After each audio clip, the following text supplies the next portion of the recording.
오늘 말씀은 어제 이어서 스데반의 이야기로 말씀을 이어가 보자 합니다.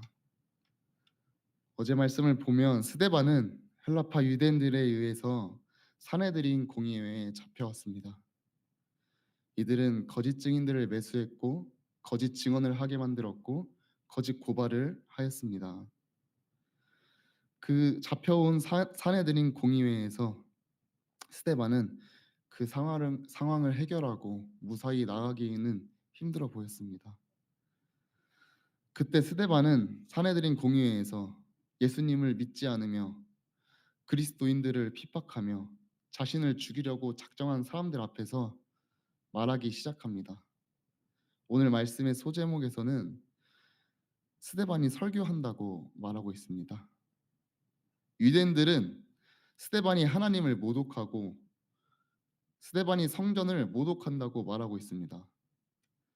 그 자리에서 스데반은 담대하게 자신을 핍박하는 사람들 앞에서 예수 그리스도를 부인하는 자들 앞에서 담대히 선포하고 설교를 시작하기 시작합니다. 하나님은 성전에만 계신 분이 아닙니다. 구약에서도 하나님은 성전에 갇혀 계신 것이 아니라 언제 어디에서나 이스라엘 백성들과 우리의 조상들과 함께 하셨다고 스데반은 말하고 있습니다. 요셉도 애굽에 팔려갔지만 하나님은 그 애굽에서도 요셉과 함께 하셨고 또 유대인들 당신들이 그렇게 존경하고 따르는 모세도 광야로 도망을 가고 피신을 갔지만 그곳에서도 하나님은 모세를 만나 주셨습니다. 다윗은 성전 짓기를 원하고 물론 성전을 짓지 못했지만 그 아들 솔로몬이 성전을 짓게 되었습니다. 그러나 이사야 선지자는 이렇게 말합니다. 하늘은 나의 보좌요 땅이 나의 발판이다. 너희가 나를 위하여 무슨 집을 짓겠고 나의 안식할 처소가 어디냐? 이 모든 것이 다 내 손으로 지은 것이 아니냐? 하나님은 성전에만 계시다고 말하지 않는 것입니다. 여러분들은 성전에만 하나님을 만날 수 있다고 말하지만 우리 믿음의 조상들을 보게 되면 성전에서만 하나님을 만난 것이 아니라 성전에서만 하나님이 이스라엘 백성들과 우리의 조상들에게 함께 해주신 것이 아니라 하나님은 구약에서도 언제 어디에 있든지 하나님은 우리의 조상들과 이스라엘 백성들에게 함께 하셨다고 말하고 있습니다. 이어서 7장 이어서 말하는 것은 그러나 우리 조상들은 하나님을 잘 따르지 않았다고 스데반은 설교하고 있습니다. 그리고 또 지금 내 앞에 있는 우리 조상들과 마찬가지로 여러분도 하나님을 잘 따르지 않고 성령을 거스르고 있다고 말하고 있습니다. 하나님은 이스라엘 백성들을 출애굽하셨고 모세는 시내 산에서 하나님의 말씀을 받아서 우리에게 전해 주었습니다. 그러나 조상들은 그때에 하나님의 말씀을 받을 준비를 하는 것이 아니라 조상들은 우상을 만들어서 우상을 섬기고 있었습니다. 또한 우리 조상들에게 하나님은 선지자를 보내고 예언자를 계속해서 보내었습니다. 그러나 스데반은 이렇게 말합니다. 우리 조상들이 핍박하지 않은 선지자가 어디 있고 핍박하지 않은 예언자가 어디 있습니까? 우리 조상들은 항상 선지자를 핍박하였고 항상 선지자를 인정하지 않았고 심지어는 예언자를 죽이기까지 했습니다. 예언자들이 곧 인자가 올 것이고 우리를 구원할 구원자가 올 것이라고 예언하였지만 우리 조상들은 그 예언자를 죽였습니다. 그리고 여러분들은 그 예언자가 예언한 그 의인인 예수 그리스도가 이 땅에 왔음에도 그 의인 예수 그리스도를 당신들은 죽인 자들입니다. 여러분들은 하나님의 말씀을 받고도 지키지 않았습니다. 이렇게 스데반은 사내들인 공의회에서 사람들 앞에서 담대하게 선포하고 설교를 하고 있습니다. 이 설교를 들은 유대인들은 오늘 말씀 본문에 보면 54절에 그들이 이 말을 듣고 마음에 찔려 그를 향하여 이를 갈거늘 이렇게 말하고 있습니다. 그 유대인들은 그 스데반의 설교를 듣고 매우 화가 나서 이를 갈게 되었습니다. 그러나 스데반은 그들과는 상태가 달랐습니다. 스데반은 곧 자신이 죽게 될 것을 알고 있음에도 불구하고 그들이 앞에서 나를 향해서 흥분하고 화가 나고 이를 갈고 있고 나를 당장이라도 죽일 듯 하지만 스데반은 같이 흥분하는 것이 아니라 같이 화가 나는 것이 아니라 또는 억울해하며 두려워하지 않았습니다. 스데반의 상태를 55절에는 이렇게 설명하고 있습니다. 스데반이 성령이 충만하여, 이렇게 스데반의 상태를 설명하고 있습니다.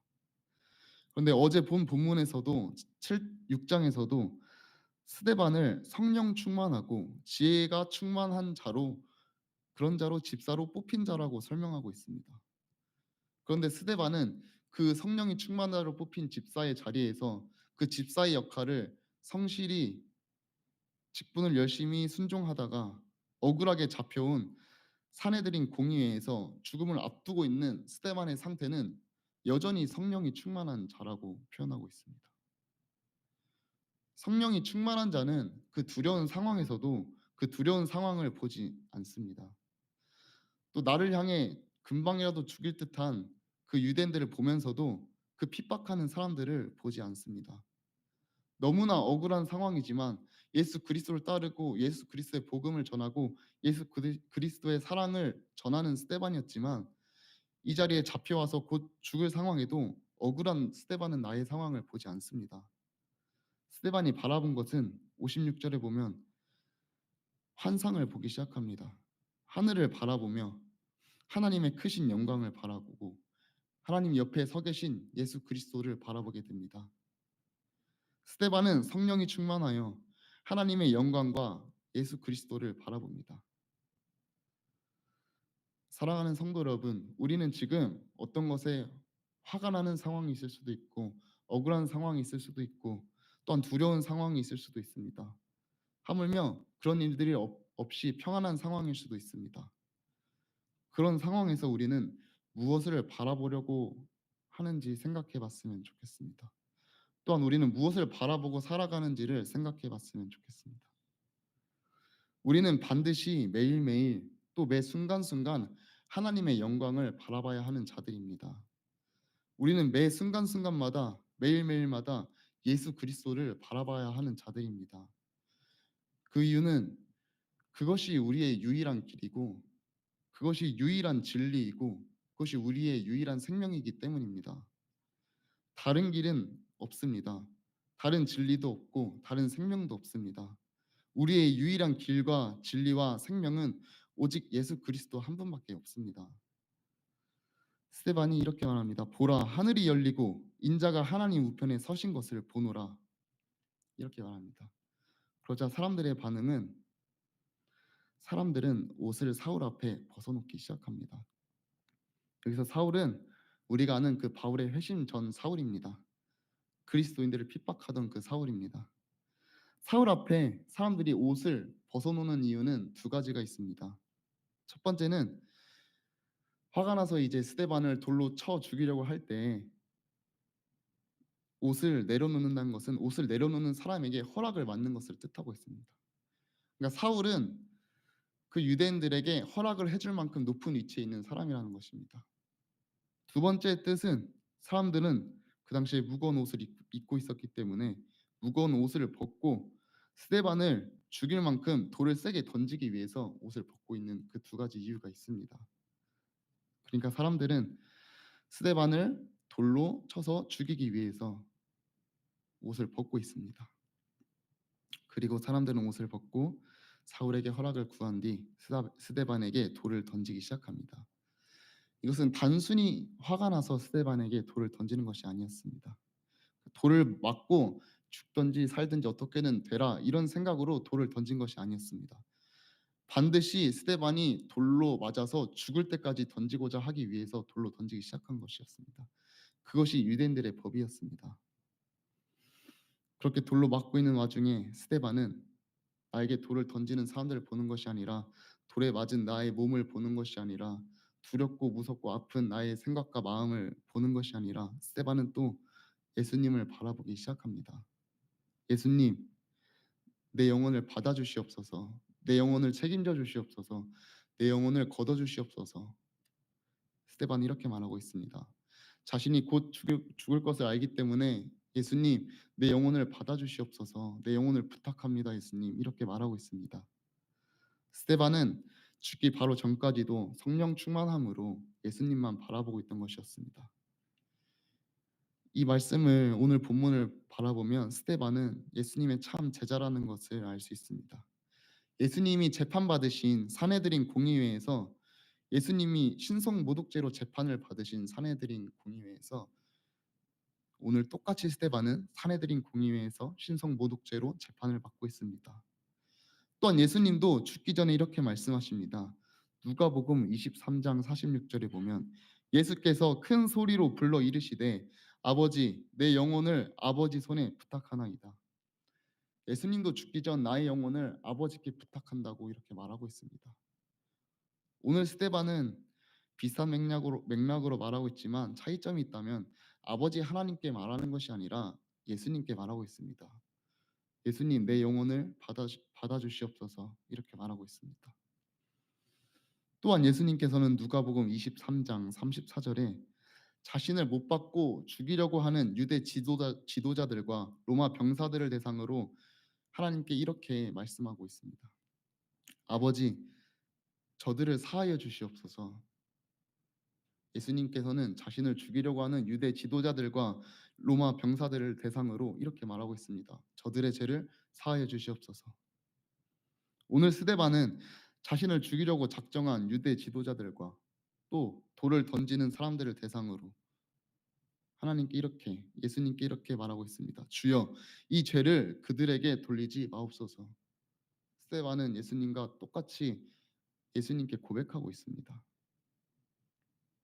스데반이 이렇게 고백할 수 있었던 이유는 스데반이 성령이 충만한 자였기 때문입니다. 우리는 당장 우리에게 조금만 화나게 하고 조금만 억울하게 하고 조금 나를 속상하게 하고 나에게 상처를 주면 우린 당장 화가 나서 그 사람에게 화를 내고는 합니다. 그러나 오늘 스데반은 자신을 죽이려고 작정한 사람 또 지금 나에게 돌을 던지는 자들을 사랑하고 있습니다. 그들의 영혼을 바라본 것이었습니다. 돌을 던지는 그들이 아니라 그들의 영혼을 바라봤고 그들의 영혼을 사랑했습니다. 그 이유는 스데반은 성령이 충만한 자였습니다. 그러니까 내 안에 성령이 가득했던 것입니다. 내가 가득했던 것이 아니라 성령으로 가득했기 때문에 그 성령이 그 영혼들을 사랑했기 때문에 스데반은 그 영혼들을 사랑할 수밖에 없었습니다. 사랑하는 성도 여러분, 우리도 가족들과 주변 사람들을 바라볼 때 그 사람들의 눈에 보이는 것이 아니라 우리도 영혼을 바라봐야 합니다. 그 이유는 우리도 성령이 충만하게 살아야 하기 때문입니다. 성령이 충만한 자는 성령께서는 그들의 영혼을 보시기 때문에 우리도 그들의 영혼을 바라봐야 합니다. 그럴 때 우리는 그들의 영혼을 사랑할 수밖에 없습니다. 또한 이 우리는 이제 땅에 있는 것을 보는 것을 멈추기를 소망합니다. 우리는 자꾸만 땅에 있는 것들이 보이고 눈에 보이는 것들만 보이기 시작합니다. 그래서 눈에 보이는 것들을 쫓게 되고 또 그것들로 인해서 우리는 힘들어하고 상처를 받고 합니다. 그래서 그것들을 해결하고 싶고 더 나아지고 싶고 또는 더 갖고 싶어집니다. 그러나 그것들을 바라보고 그것들을 바라고 그것들을 갖고 싶어도 우리는 그것들을 가질지언정 절대로 그것들이 나에게 영원한 행복을 주지는 못합니다. 또한 나에게 참 평안을 주지는 못합니다. 우리가 바라봐야 할 것은 영원한 하나님의 나라입니다. 내가 바라봐야 할 것은 나의 참 소망 되신 예수 그리스도 한 분뿐인 줄로 믿습니다. 예수 그리스도 안에 영원한 생명이 있습니다. 예수 그리스도의 복음은 모든 것을 이겼다는 소식 아니겠습니까? 예수 그리스도의 복음이 모든 것을 해결했다는 소식입니다. 그것이 우리의 믿음이 되기를 소망합니다. 말씀을 맺겠습니다. 사랑하는 성도 여러분, 우리는 이제 예수 그리스도를 바라볼 때인 줄로 믿습니다. 성령 충만한 스데반 집사처럼 지금 상황이 힘들던 두렵던 억울하던 내가 열정이 없던 지쳤던 어떤 상황일지라도 우리는 지금 예수 그리스도를 바라볼 때입니다.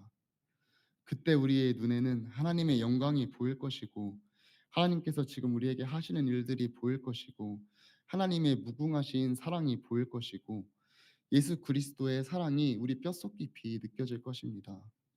그렇게 그 사랑 안에서 다시 새롭게 태어나는 사랑하는 성도 여러분이 되시기를 간절히 축원합니다. 기도하겠습니다.